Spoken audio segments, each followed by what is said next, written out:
Itinanggi ng PNP na may natanggap silang sasakyan mula sa grupong Chinese na kinabibilangan umano ng umano'y espiya. Nanindigan naman ng lokal na pamahalaan ng Maynila na wala silang natanggap na perang donasyon mula sa naturang grupo. Narito ang report ni Brian Basa.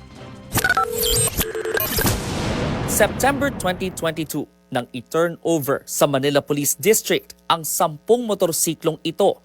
Donasyon yan ng Qiaoxing Volunteer Group mula China. Present dyan si Manila Mayor Honey Lacuna, pati ang leader ng grupong nag-donate na si Wang Yongyi.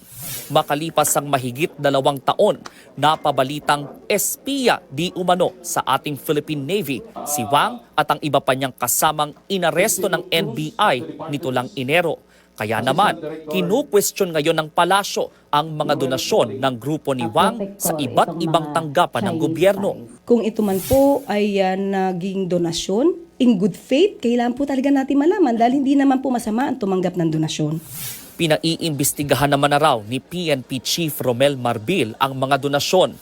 Pero ayon sa tagapagsalita ng PNP, wala silang record na may direktang natanggap ang alinmang unit mula sa naturang volunteer group. May sinusunod din daw silang proseso sa pagtanggap ng donasyon. Dapat po ang mga donation na tinatanggap must come from legal or legitimate source at it must be documented in the form of deed of donation. Normally po ay nagsisend po sila ng letter of intent sa PNP na sinasabing we want to donate to your organization in the form of service or in the form of equipment. Ang Manila City Government naman, iginiit na tanging sa turnover lang nagkita sina Mayor Lacuna at Wang at hindi na raw naulit yon.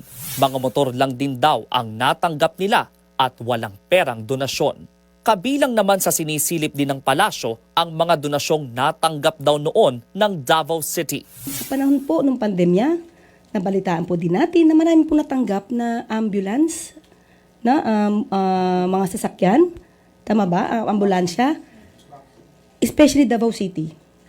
Parang marami na ibigay ang China sa Davao City sa panahon po ni Mayor Sara at that time. Hinihingan na ng News 5 ng komento tungkol dito si Vice President Sara Duterte pero wala pa siyang tugon.